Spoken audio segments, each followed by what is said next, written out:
Oh my god! Oh no, I can't remember what season. I think it was season 5. I think this is season 5 for us. Really?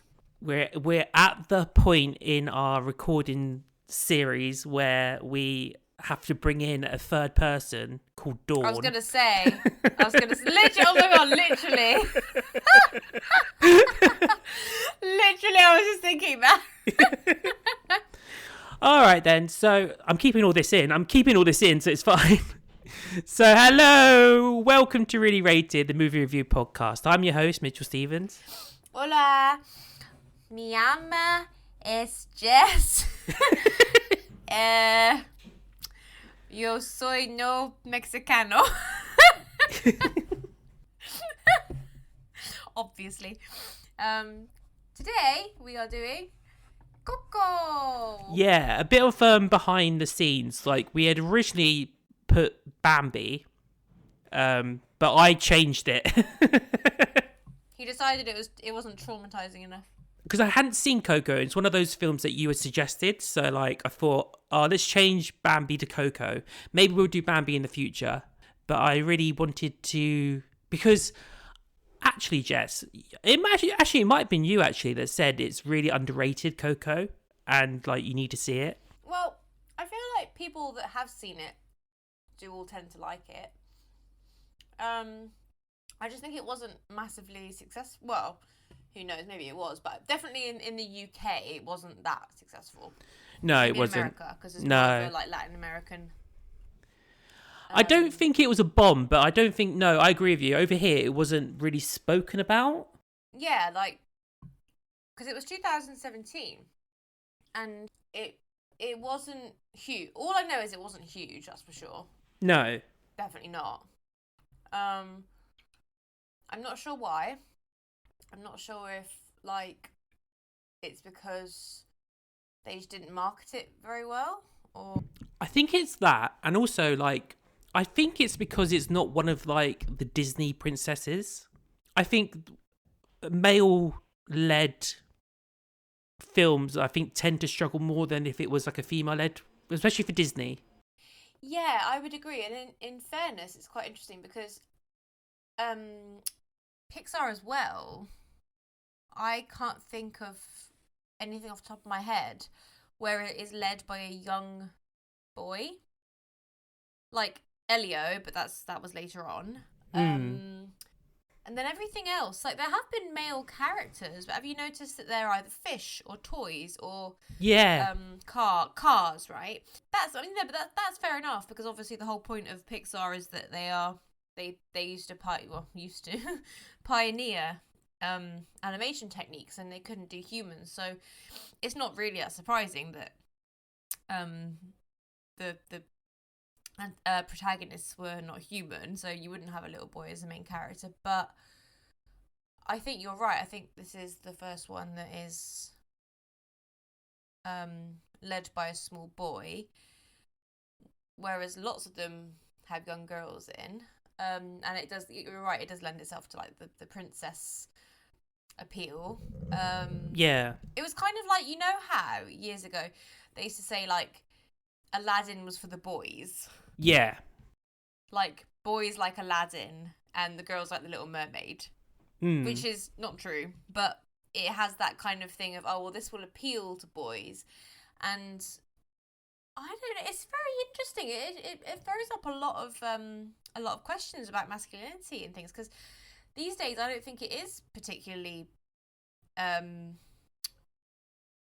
against the culture of a young boy to be into music and to be sensitive and to be... Do you know what I mean? Like, Miguel is not a character who I think is, like, different from the majority of young boys.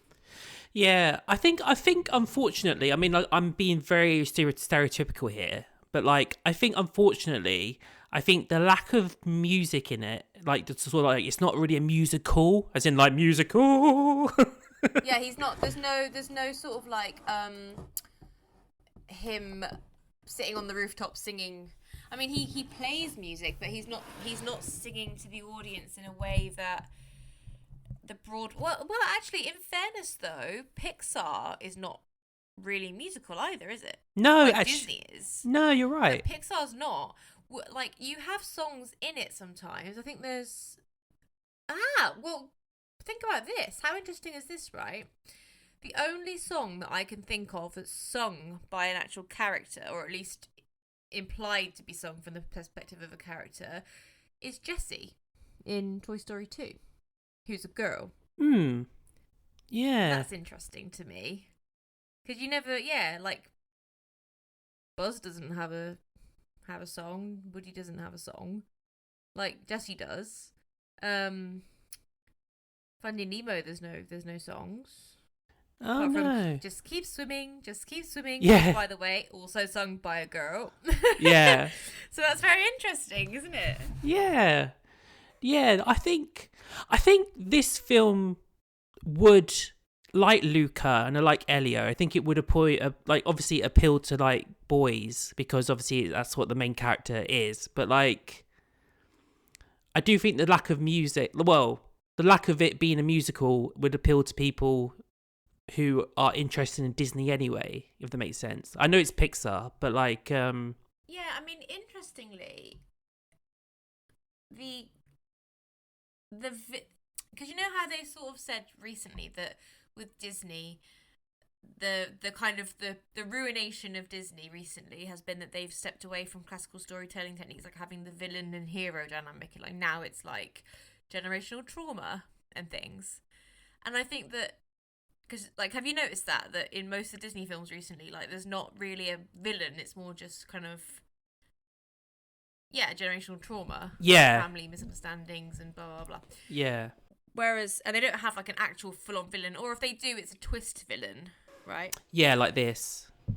Well, it's interesting because he kind of is a twist villain, but kind of not. So, Ernesto de la Cruz is, I think, I don't know about you, but I feel like from the very beginning he's coded as not a nice person.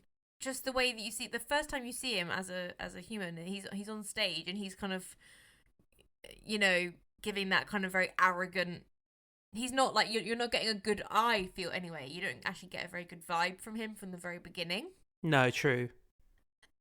He's quite disingenuous, and so even though he's a twist villain, it is kind of almost like he's in the infancy of that for Disney. Like he's sort of like the stepping stone. Yeah. From traditional villain into twist villain. Because his sometimes works, sometimes doesn't. Yeah, because his character sort of like serves as the generational trauma in terms of the fact that like Miguel's longing to find someone that he can connect with. Like he's longing to find someone that like enjoys music as much as him. So when twist happens and it's the twist that like, oh, you're not my great grandfather, like you are, like Hector is. It almost takes, because Miguel is horrified to find out that, like, you know, or spoilers, that De La Cruz murdered Hector, and so when he finds out that Hector is actually his great grandfather, he's like, well, actually it's a plus that you're my great grandfather. Yeah. But it's quite interesting because like when I was watching it the other night, it kind of did actually occur to me as well though that really, as it starts out, the abuelita is the villain. She like smashes his guitar. Yeah. She's like always controlling him.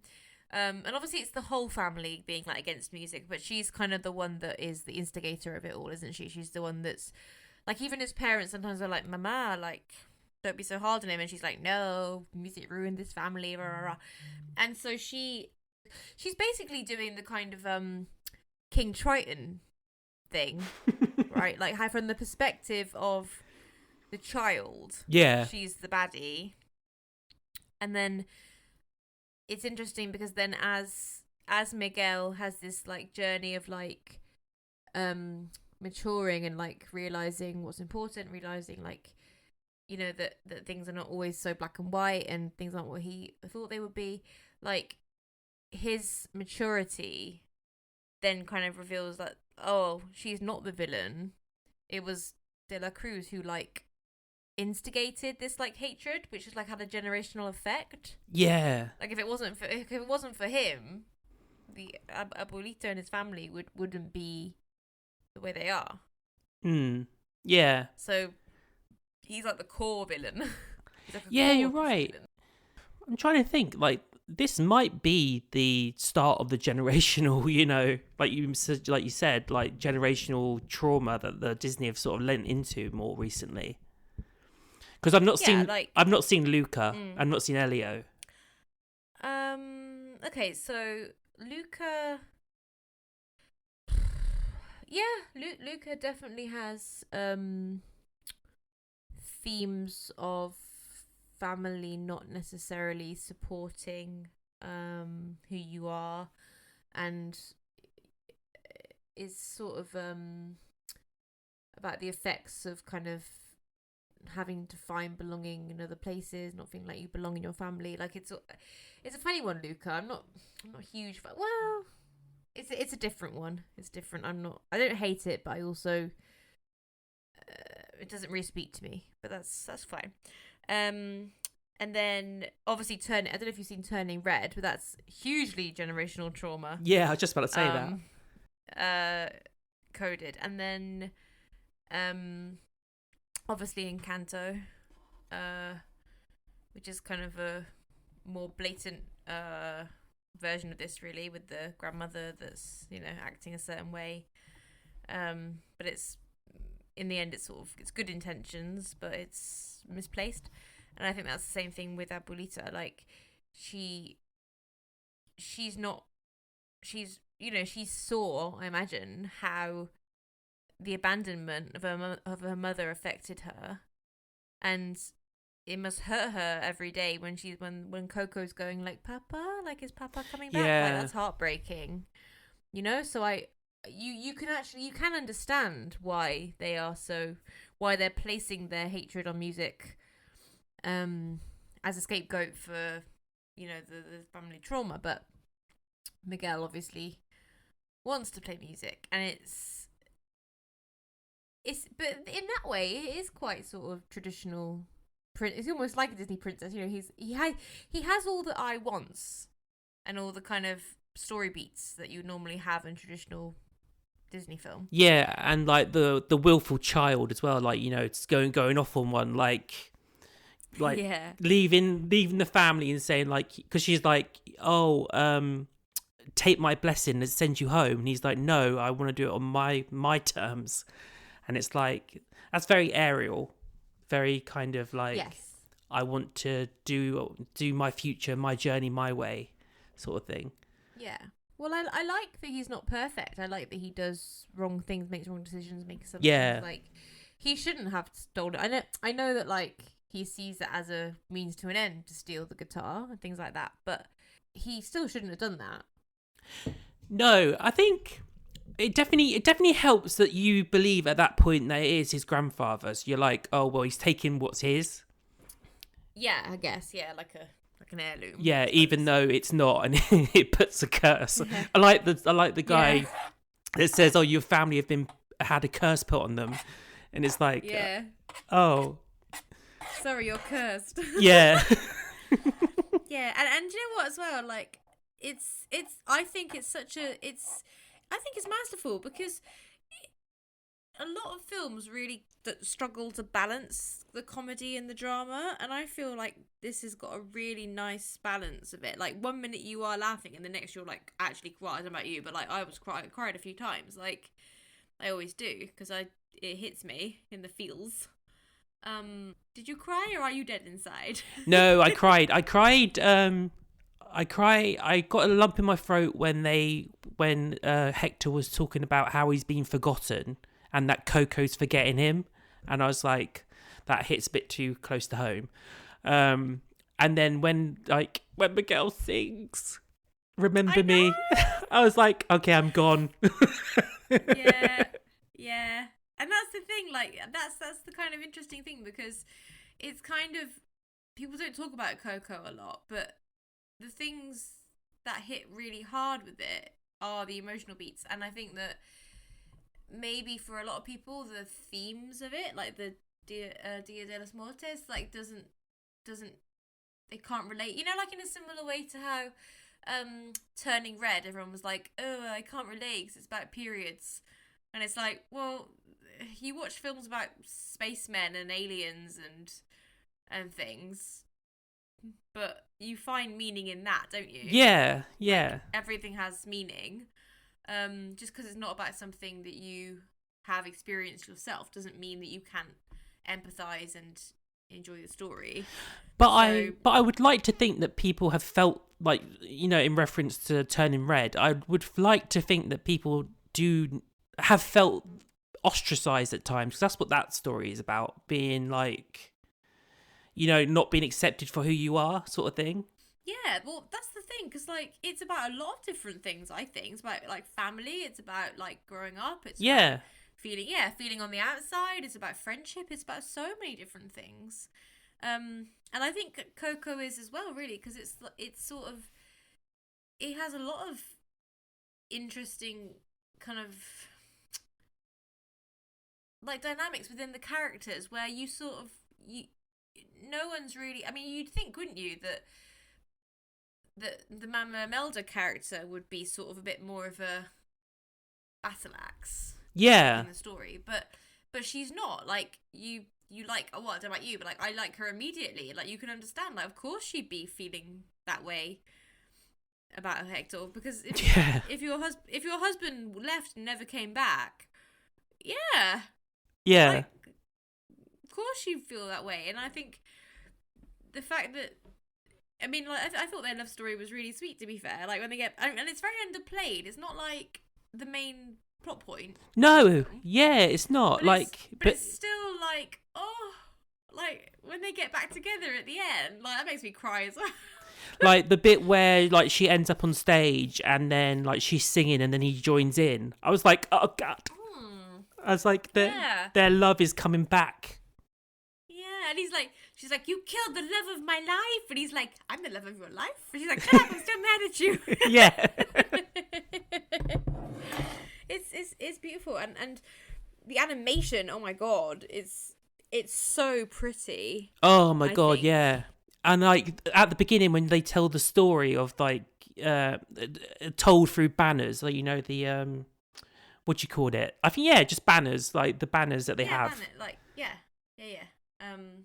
They probably have a name, but we are ignorant. Yeah, sorry. to us, they're banners. But you know what I like as well is that it's.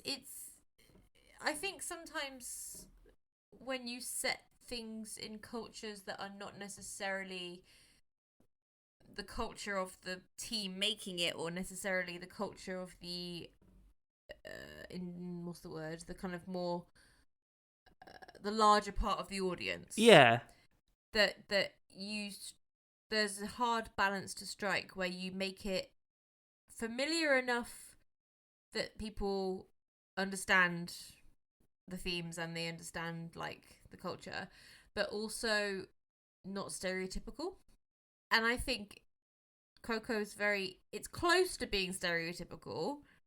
You get like some things are a little bit like that, but generally it's not. I don't think. Well, personally, I guess I'm not the one to say it, but I don't find it offensively stereotypical.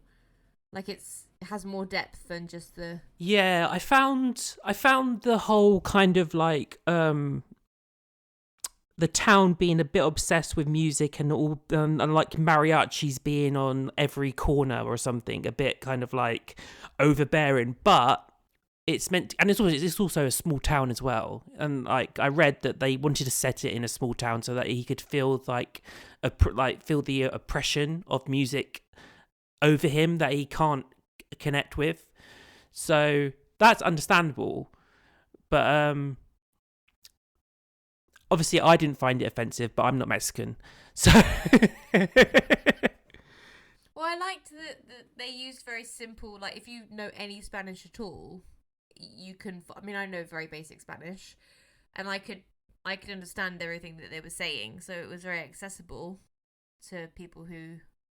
I mean, 'cause I think, don't they in America? Don't they do Spanish is like the language they learn in school Yeah, generally. yeah. So we do French and German, don't we? Because we're European. yeah, I have no clue why we do that, but yeah. No, but I think Spanish is a lot more common. Yeah. So in like America. like you said, they use the abuela and stuff like that, and like they would know what that means. Yeah, he's like, oh, gracias, so and so. Yeah. De nada, Miguel. Like, yeah, it's kind of it's accessible, and I think generally the representation is very positive. Like, everyone in the town is nice. I mean, like they're kind of realistic, but they're not like, how do I put it? Like, it's just like it's a positive representation is what I'm just trying to say. Like, for instance, in Encanto, the town, and I get it because obviously it's meant to be about Mirabelle not fitting in, anywhere, not feeling like she belongs in her family or in the town and all this, and that she's judged by everyone. But they're all horrible in that town. Horrible. There's not one nice character really. And like side character, I mean, like villager character. Whereas in this, you do feel that kind of warmth and like I forget the name of the guy. I don't think he even has a name. The kind of mariachi singer that's encouraging Miguel. Yeah. To play, and like then she's like hitting him with her shoe. Yeah. And so it's a zapato. That it's like you get that kind of community feeling. So then at the end, when like they embrace music as well and stuff, it's almost like they're bringing themselves as well, like into their community. Like, everything feels whole. Yeah, it's like it's sort of it's a fine line that Disney and Pixar as well have to tread, in that like because like in Encanto, they acknowledge Colombia's like war-torn past and they set it, they acknowledge it, and that's why the dad dies, because and that sort of thing, but they set it apart so that it's not part of the story, like it's not the main focus. So like you couldn't have negative associations in Coco, like you wouldn't have like gangs and you wouldn't have violence. No. Because that's a negative association. You can't put that in a child's film. Could you have because, and also it's a negative stereotypes as well. Like you wouldn't or Mexico's full of gangs. Yeah. So you wouldn't have that, but but then it wouldn't work in the story. So I think you're right. I think like setting the family apart from the rest of the community, it's their way of sort of like ostracizing the family, even though it's self-ostracization. And the thing is as well, for Miguel, that adds another layer of, similar to like other films that you see like it, where the main character doesn't fit in with their family, but they also don't fit in with the outside world because of their family or because they're different. Like, kind of like Little Mermaid-esque, like she doesn't fit in the sea because she wants to go up to the surface, but then when she goes to the surface, she doesn't fit in because she can't speak and she doesn't know how to, do human stuff. Yeah. So it's like that. That's a really interesting story, like telling thing where it makes that person like at odds. Like it gives them so much stake. Like I need to find belonging. Belonging is the most important thing. And then generally the good stories in that vein is where they find that person or that thing that makes them belong. So in this, he finds Hector, who's like his family, and they share a common interest, and he doesn't feel alone anymore. Like that's, and like in Luca, like he finds his friends who like understand him. Ariel finds whatever, but like Ariel finds Eric, Yeah. and that's the thing that you're kind of looking for. But I thought that it's almost like, yeah, like it is like a Disney princess movie, but it's not about a princess, and it doesn't have like love in it, but it's like It's almost like if you put a Disney princess movie and just changed the love from romantic love to familial love. Like, he found the love of, like, Hector is his Prince Eric. Yeah. That makes sense? I get what you're saying, like, because did I see the twist coming? Ish, I did. Like you know when you meet Hector and then like before you find out that he was murdered and that sort of thing. I liked the character that we were introduced to as because especially when you use what am I trying to say? You know when they meet the guy that is forgotten and he sort of like disintegrates. Yeah, he like disappears. Yeah, it was at that moment that I really was like, oh no, like we're going down that route with Hector. And I was thinking, oh, I like Hector because we just met him and he's like this wise guy sort of like pretending to be Frida Kahlo to get onto the bridge. He's like, yes, I'm Frida. Like I really liked Hector to like when we started to really get to like him and I was thinking to myself, oh wait a minute, is he the great grandfather? Is Dela Cruz not really the grandfather sort of thing? Beyond that, I think the character is important because like it's the first guy that sort of like has sort of seen Miguel for what he is, in that he can be a mariachi, he can be a singer and like like he actually understands him and he understands his ambitions. Yeah. And I think like talking about the pacing of the film, because I was never bored. Like there are points in modern Disney that I tend to get a little bit bored. With this, the pacing I think is excellent. Like because I went into the film thinking it was a just as like a musical, like a traditional musical in the vein of Encanto. So when it got to like nearly half an hour in, there was no music apart from the music that Miguel was playing. I thought to myself, oh, okay, so it's not a musical. It's not that sort of film. It's going to be about music, but it's not going to be, you know, oh, I'm going to do this and I want to do this and my family do not like this. They're not singing. Why is my dog's tongue so long? Yeah. So like when we got to the point where we actually meet Hector, and then like I was thinking to myself, okay, so this is going to be the main thrust of the film. Is this going to be his mentor? Like then when they pull the rug from under you, and Miguel goes off on his own, I was like, I enjoyed that as well because it took the expectations of what I thought it was going to be, and it sort of like twisted it.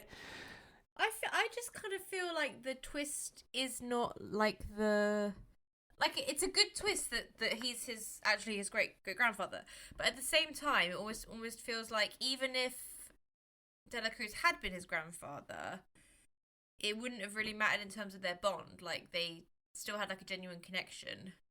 Yeah, you're right, because like there was numerous times I thought to myself, okay, so like he's gonna, because it was the whole point of the film was about him trying to get to Dela Cruz.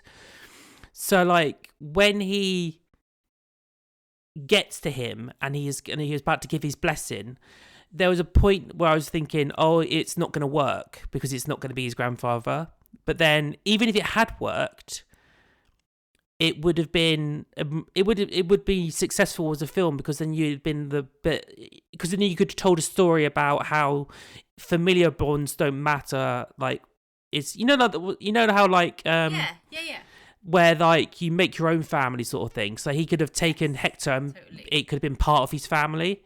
I thought that's where they were going to go with it. So when it didn't and it went the way that I thought it was going to go, like that he was going to be his grandfather, it just made the film that much more like touching. So like when they're in that cave, when they've been banished, and oh no, it's a plus that you're my grandfather because you didn't murder anyone. Bare minimum. Yeah. So I was like, oh, that's really nice. So then, because then but it could have gone the other way, like you said. It could have gone. It's not about the twist. It could have gone the other way, and it would have been a much more, just as touching. Sorry, not much more, but just as touching a sentiment with it being about not being forgotten, and if you are forgotten, at least there's people there that can remember you. And I think the pacing helped with that, because there's a lot, like like I'm gonna use Moana as an example, but I'm not gonna hate on Moana because I really do like Moana, but there's always a point in a Disney film where the action slows down. The hero sort of like has their doubts about what they're doing and whether they can achieve it. And there's always, yeah, and then there's always a touching moment. Like with Moana, she gets contacted by her grandmother. And she's like, no, Moana, you can do this. And, think of our people. You are of our people and that sort of thing. And that this film didn't have that. It has it in terms of like him finding, like in the cave. You could say they have that moment, but then even that moment, it's not as like meandering or like pandering. Like him finding out that it's his great grandfather. You're happy, but then it's not like it's not trying to play with your heartstrings. And then because immediately you get Dante turning up, and they're out of there like that. So like it doesn't. The pacing of it was like it's quite snappy, and I appreciate that because I hate long films that have padding in it. I'd rather you take the padding out and just give me the story. I can remember thinking that when I was watching Finding Dory. Yeah. And I think it got to like an hour and 20 or something, and I was going, is this the end? Oh, this is not the end. Is this the end? Oh wait, no, it's not the end yet. Yeah. And that's not how you should feel watching a film. No. You should not want it to end. You should be like, when it ends, you should be like, oh, I am satisfied. That was, yeah, just the job that was. I'll be honest. I watched it today, and I wasn't in the mood for a film today. Like I watched it because we had to watch it for the podcast. But when I was watching it at the end, taking the words you said, I was so satisfied. I got to the end, I was like, okay, I've had a cry. Yeah.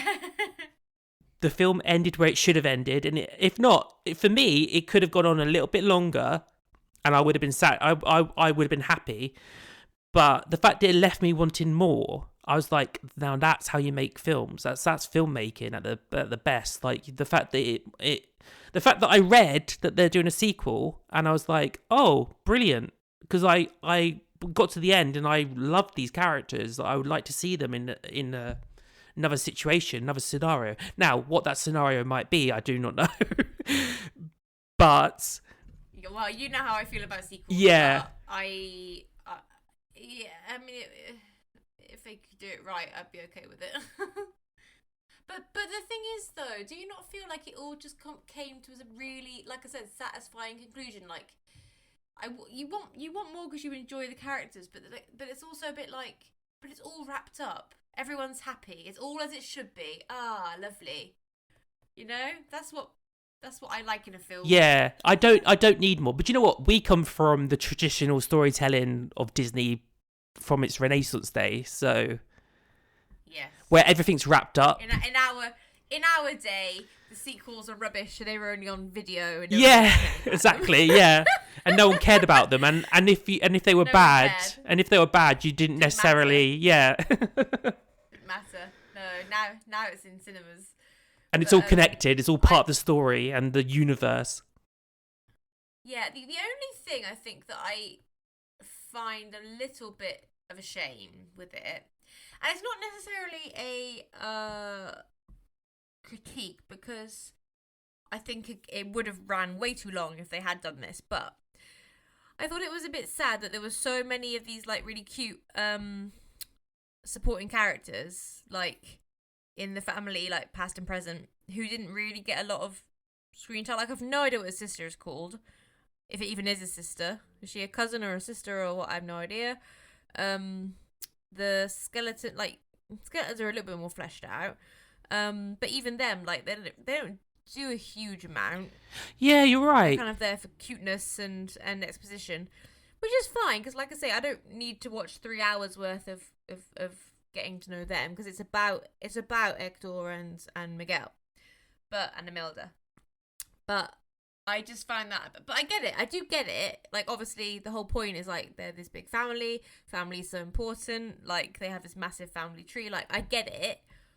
But I just feel like some of the characters felt a bit like, oh, they're just like there for the sake of it, which, yeah, they are. But I don't know. Do you see what I'm saying? No, I agree. Because if you like, I mean, I hate to contrast against Encanto all the time. But like, yeah, I knew you were going to say that. But like the sisters in that and the family, they're also fleshed out.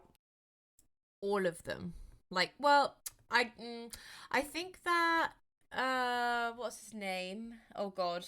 The cousin, the boy, the one who can shapeshift. Oh, Camilo. Yeah. Camilo. Him. He's not amazingly fleshed out, but all the rest are, I think. Even like the dad. Like Mirabel's dad. Yeah. Is still like he should really be just not really anything. In a lot of films they wouldn't be. And in fairness, in Coco, as much as I love it, the dad character and the mum characters, they say about 2 lines, and it's you don't really care about them. Yeah, More about the grandma. I didn't even realize that she was pregnant until like at the end when Miguel becomes overwhelmed and then he hugs his dad. Yeah. I noticed her stomach and I was like, oh, she's pregnant. I had no idea. Yeah, like. But like I say, that is a serious nitpick. Yeah. Because otherwise it's pretty. I mean, like it's probably. I was saying to Dan the other day. It's probably. I mean, The Incredibles is my favorite Pixar film. Because it just is. But Coco is my second for sure, easily. Easily my second. My nitpick would be the fact that like I found the Land of the Dead to be a bit samey. That's interesting because I read something a little while ago where they were saying that they wanted to root the Land of the Dead in reality. So they had all these ideas for it to be wild and like really wild and wacky, but they said actually you have to think about this as like the other side of the living world, so like it's the mirror image, and people will be, what was it they said, something like people will be arriving every day like they would into a city, like in the real world. So there has to be some sort of order to it. It needs to be more like a real city, and have some like logic to it, and look more like real life. And I thought, yeah, that does make sense. To be fair, yeah, especially because these were real people as well. They're not like angels in the heavens, that these mystical beings. They're actual real people that are like. So it does make sense, but I do get what you mean though. It is a bit, yeah, like it is samey. Yes, I agree. Yeah, like, and I suppose you need to give it some order. Otherwise, if there's no order to it, it'll just be madness. So like, yeah, the fact that they're going they go through customs is like that's kind of hilarious. Yeah, and they've got like, oh my god, when he gets through to the bridge at the end. Oh, don't. Yeah. I can't. I literally was like watching it with my daughter, Penny, and I'm saying that for the audience's perspective, by the way. I don't know her name. You do know her. It's been like 7 years. Yeah. But we were watching. I was trying to keep it together, and I was doing quite a good job of keeping it together during the "Remember Me" song bit, and then at the end when they cross the bridge together and like. The girl's singing, and I was just like, and Penny's like, "Mum, what's wrong?" And I'm like, "It's just so happy. I'm so happy." She doesn't get it, but one day she will. I like it because I like it that like Hector and Imelda do reconcile, and then you've got Coco with them at the end as well, like as a family, and you're like, oh, because like. It is kind of sad. They never got that. No. They never got that in real life. And it is kind of sad that, like, because I mean, like, I think I was maybe sort of projecting onto Coco, like the character, Mama Coco. but I was projecting onto her like my own life and stuff like that. But like the fact that she was just like such an old woman, and she's like forgetting things, and she's not like, she's sort of there but she's not there, sort of thing. It was really nice to see Miguel, who's like of a younger generation, sort of like interacting with her. Like at the beginning, like when he's like, I used to run like this, now I run like this. But now I run like this. No dimple, no dimple. The thing is, though, right, is what's actually really sweet as well is that, because I think Miguel's meant to be about 12, and obviously Mama Coco's like, what, 90, I guess, ish, in it? And 90, 100 maybe. So she might have been a bit more lively, like the way she is right at the end, when she like wakes up, so to speak, and starts being a bit more lively. That's probably the way that she was for most of his life. So like, it's nice to see that actually, their relationship was strong in the beginning as well. Maybe like when he was a baby, maybe like she actually, which adds another layer, because he's singing like "Remember Me" to, like, you know, as in the context of her dad, but at the same time he's like, "Remember me." Yeah. It's so many layers. And also, like, she's the one that would almost, of the family, be more connected to him, because she remembers the music. She remembers like the music from her dad and stuff like that. So like, she's Sorry, something's just like occurred to me.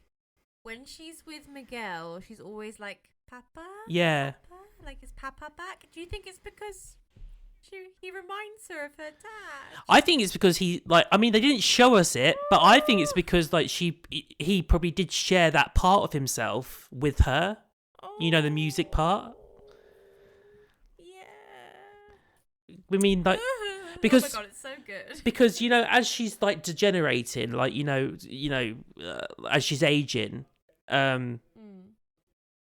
she is less vocal with him, so that he's almost, he probably took the music that he used to share with her secretly away and put it in the attic where he hid it.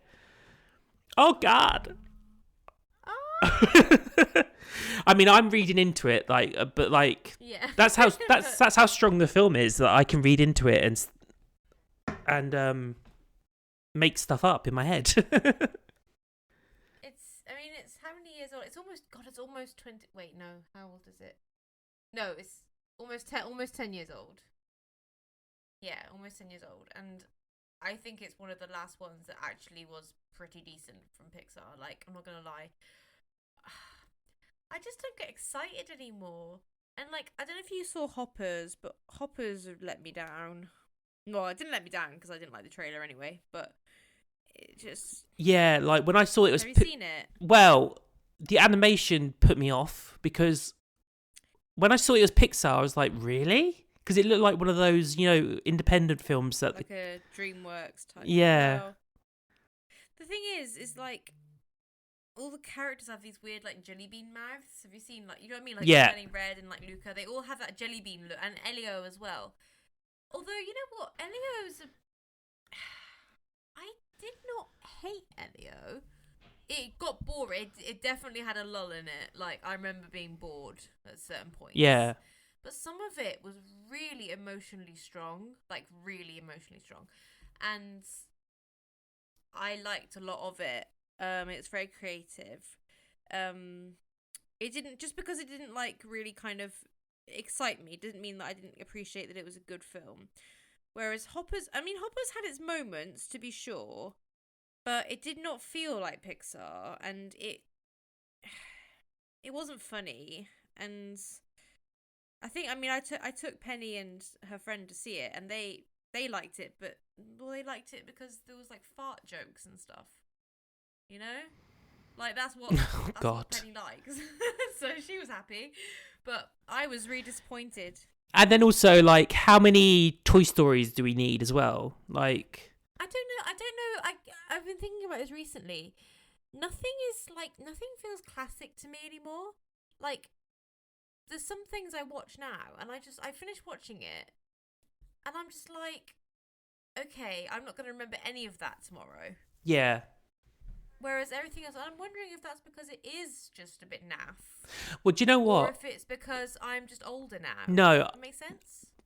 Sidebar, guys. We're gonna go down a route now that's not even about what we're talking about. I felt that with The Bride. When we saw The Bride recently. Oh, yeah. I said to Steve, I really enjoyed it when I was watching it, but it hasn't stayed with me. I mean, like, the only thing that stayed with me was her outbursts as... Yeah, but I don't even remember what she said. I remember it being funny. I remember laughing, but I don't remember what she said, which is not good. But it's you're right though. But like a film like that, it's not. It almost feels like we have fallen victim to everything having to be about consuming. Like films aren't made for the film anymore; they're made to be consumed. Yeah. And then you forget about it. Afterwards. Yeah. Yeah. Very rarely have I seen a film that you're right that I think to myself that's a classic.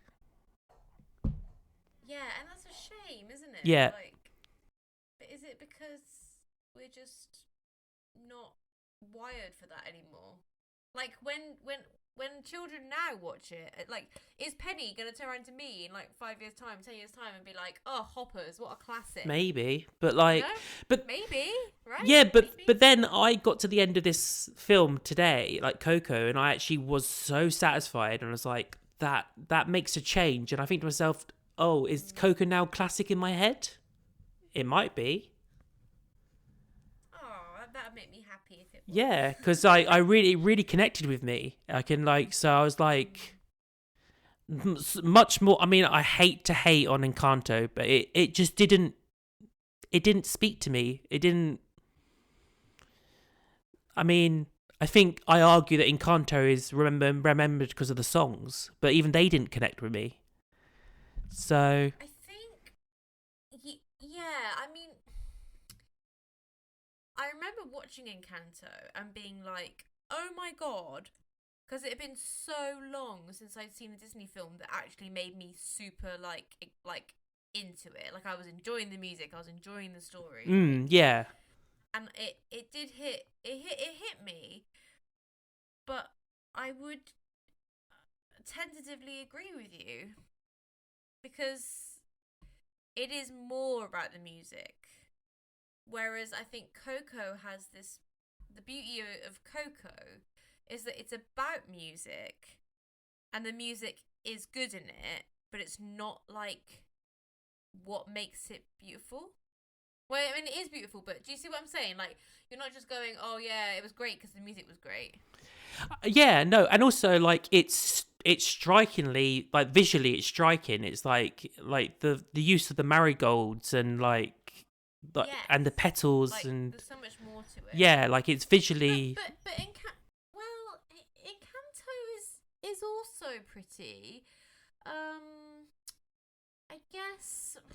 Yeah, I mean. Maybe because it's a bit more zany, I guess. Like, Coco is zany in its kind of concept, but the animation is quite traditional and bright, and Encanto is what it's like, right? It's kind of like, in Moana, when they do the song, You're Welcome. Yeah. And it goes into this kind of like dreamlike, zany, like deco patterns, like thing. Yeah. Well, that to me is. I mean, I don't like Maui. I'm sorry. I love everything about Moana apart from Maui.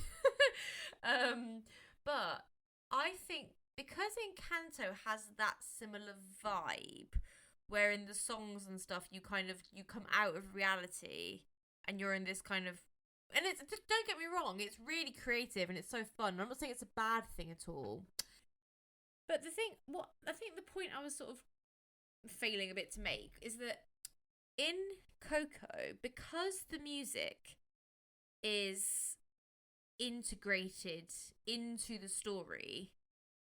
Like they are Hector's records, and he is playing the guitar and singing, and they are performing on stage.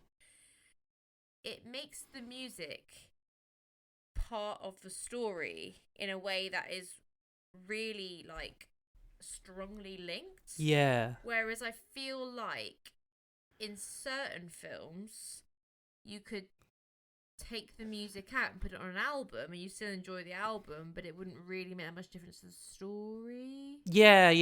I think that's... Does that make sense? Yeah, I agree with that. Like in Canto, you could just watch all of the sequences and still enjoy it and not feel like you'd missed out a huge amount from the actual scenes and the dialogue. Like, there aren't that many scenes in it, and they're kind of funny, but they're not particularly touching unless it's a song. So I guess just what I'm trying to say is that the nice thing about Coco is that everything in it works. Like there's a syncopathic, whatever the word is, synchronicity between the characters, their relationships with each other, the story, the music. It all just like blends together so nicely. Even like, you know, when Imelda sings her song on stage, like as a ruse and stuff, and then you're seeing their dynamics, and you're seeing, oh, she loves it too. She's, you know, like, this is our family, this is what we do, and it's so beautiful because it's not. But don't get me wrong, there's nothing wrong with like the traditional Broadway. Like, don't get me wrong, I love that. I eat that shit up. Yeah, But I want to make it clear that I love musicals. Don't get me wrong. I sound like someone that doesn't.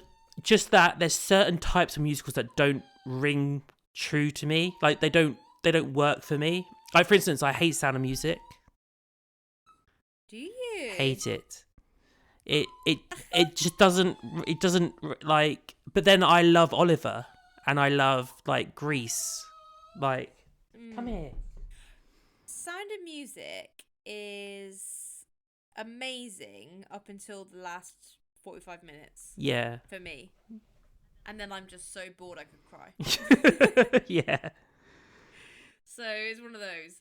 But yeah, I think that Coco is underrated in terms of how it's perceived by the public that haven't seen it, if that makes sense. Like people are like, oh yeah, they forget about Coco because it wasn't a big fanfare, and it hasn't got like these really zany characters. It hasn't got a Buzz Lightyear character. Like the characters are more sort of, I guess interestingly, I'm just wondering to myself, because they are like, all the characters are like family and like from the same place and stuff, and they look, not that they look similar, but they have they're a community. They're all Mexican and they're all in families and stuff, and they all dress similarly and stuff.